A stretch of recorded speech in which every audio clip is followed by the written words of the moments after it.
En el libro de Sarañaga, en capítulo 2, correspondiente a las asambleas eclesiásticas anteriores a la recesión de Trento, queremos hacer nuestras apreciaciones en este segundo corte correspondiente a la Iglesia latinoamericana. Vamos a compartir con ustedes la conclusión número 1. El documento muestra que las primeras asambleas eclesiásticas americanas, las juntas mexicanas entre 1524 y 1546 y los primeros concilios provinciales de Lima y México surgieron como una respuesta práctica y espiritual a los retos inéditos de la evangelización del Nuevo Mundo. Muy bien, Mario. De esta manera la Iglesia, aún dependiente de Sevilla, se enfrentaba a un contexto cultural desconocido. Los pueblos con lenguas, estructuras y creencias radicalmente distintas, ¿no? De esta manera, la realidad, los agentes de pastoral, obispos, franciscanos, dominicos, agustinos y la autoridad civil española vieron necesario reunirse para discernir cómo actuar. Asimismo, estas juntas no nacen desde la especulación teológica, sino desde la urgencia pastoral. Cómo bautizar a los indígenas, cómo enseñar la fe, cómo evitar abusos en las encomiendas o cómo garantizar la validez de los sacramentos en una cultura que es nueva. Lo importante de estas asambleas radica en que fueron los primeros espacios de diálogo y búsqueda común entre la fe y cultura americana. En ellas, la Iglesia comenzó a elaborar una teología encarnada que combinaba fidelidad a la tradición con apertura a la realidad indígena. Muy bien, Mario. Por eso el autor considera precursoras de Trento porque todavía no habían recibido sus decretos. Ya estaban en camino de una reforma moral, catequética y litúrgica. De esta manera que las reuniones administrativas partieron de la Iglesia americana en formación que empezaba a pensar como cabeza propia y discernir los caminos del Evangelio en tierras nuevas. Vamos ahora con la segunda conclusión. El texto insiste en que el modelo de referencia inicial fue el Concilio de Sevilla en el año 1512. Este inspiró gran parte de la normativa eclesial en América hasta el año 1546.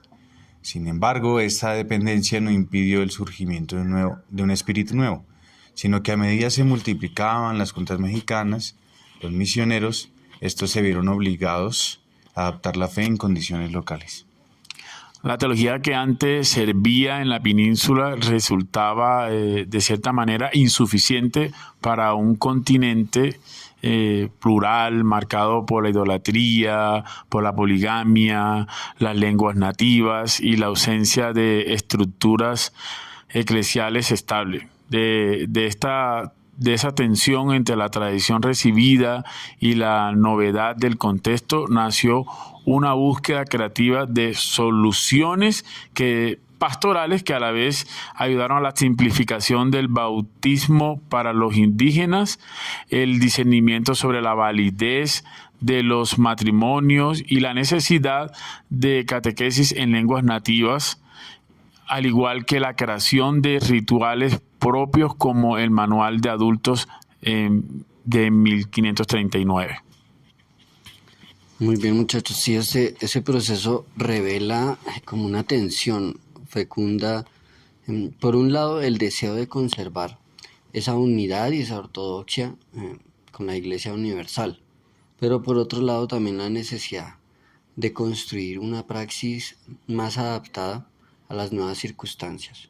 Pues la Iglesia americana oscilaba entre el modelo disciplinario europeo y también una experimentación local, la pastoral local, donde las órdenes religiosas, los dominicos, franciscanos que estaban allí, jugaron ese papel decisivo. Así, el texto también puede dejar ver esa identidad eclesial latinoamericana. Nacía de un conflicto, pero también de un diálogo, no de la simple imitación europea. Esa tensión entre dependencia y creatividad marca el carácter propio del catolicismo en América, que aprende a pensar la fe desde la historia y no solo desde los manuales. Argumento número 3. Otro argumento fundamental es el de las juntas, los concilios. Ellos no solo trajeron cuestiones teológicas, sino que fueron instrumentos de organización y moralización de la Iglesia naciente. Las actas del Concilio de Sevilla, adoptadas como modelo insistente en la reforma del clero, la dignidad del culto, la instrucción del pueblo y la pureza de costumbres. De esta manera, las preocupaciones se repiten en América. Se exige la residencia de los párrocos, la catequesis regular y la corrección de los abusos, la caridad y la administración de los bienes. De esta manera, la Iglesia se consolida no solo doctrinalmente, sino estructuralmente mediante la creación de diócesis, cabildos, provincias eclesiásticas con manuales litúrgicos. Pero detrás de esta institucionalización hay una intención más profunda, que es garantizar la credibilidad moral del Evangelio en un territorio marcado por la violencia de la conquista y la ambigüedad del poder español. Los obispos, especialmente Zumárraga y Vasco de Quiroga, entienden que sin orden, justicia y coherencia la evangelización pierde de cierta manera autoridad, pierde autoridad. Por eso los concilios y juntas no se limitan a resolver cuestiones prácticas, son intentos de purificar la Iglesia, de devolver su rostro evangélico. El texto muestra que esta reforma anticipa muchos aspectos de Trento: la centralidad de la Eucaristía, la disponibilidad clerical, la catequesis y la responsabilidad pastoral del obispo. En suma, estas asambleas dieron forma visible a una Iglesia que se organiza para ese signo de salvación en una nueva tierra. Vamos ahora con la conclusión número 4. Finalmente, el texto sostiene que el proceso de las juntas y concilios generó una coincidencia teológica, principalmente americana, que influyó en la reflexión posterior sobre los derechos humanos y la dignidad de los pueblos originarios en la bula Sublimis Deus de 1537, inspirada por discusiones de estas asambleas. Proclamó que los indígenas poseían razón, alma, libertad, que no podían ser esclavizados. Esa afirmación, que hoy parecería obvia, fue entonces revolucionaria. Significó reconocer que la gracia y la salvación se ofrecen a todos los pueblos sin distinción. A la luz de esta teología, los obispos comenzaron a denunciar la explotación de los indios, a exigir restituciones y promover la evangelización más humana. En este sentido, las juntas mexicanas y los primeros concilios fueron el primer signo de inculturación del cristianismo en América Latina, donde la Iglesia aprendió a hablar en lenguas nuevas, a discernir en comunidad y reconocer que el Evangelio solo se hace creíble cuando libera, dignifica y transforma. Nos vamos ahora con la pregunta número 1. ¿Qué papel jugaron las juntas eclesiásticas mexicanas en la configuración de una identidad teológica propia de América distinta a la de Europa? Muy bien. Las juntas mexicanas entre 1524 y 1546 fueron el primer intento serio de inculturar la fe cristiana en un territorio, en una cultura que son totalmente nuevas, aunque nacieron bajo el modelo del Concilio de Sevilla, que ofrecía normas para la vida clerical y el orden moral. Las circunstancias americanas obligaron a un proceso de reinterpretación. Los misioneros y obispos se enfrentaron a realidades inéditas como la poligamia indígena, la idolatría, la falta de estructuras eclesiásticas y la urgencia de bautizar a miles de personas sin suficiente preparación. Y frente a esto, las juntas se convirtieron como en ese espacio de discernimiento pastoral donde se ensayaron soluciones propias, al igual que la simplificación del rito bautismal, la catequesis adaptada, la valoración positiva del indígena y la defensa de su dignidad frente a los abusos coloniales. Así es. De esta manera, cabe resaltar que el proceso generó una teología práctica, experiencial y contextual, pues ya no dependía únicamente de los esquemas europeos. La Iglesia americana empezó a pensarse desde su propia realidad, combinando fidelidad doctrinal con creatividad pastoral.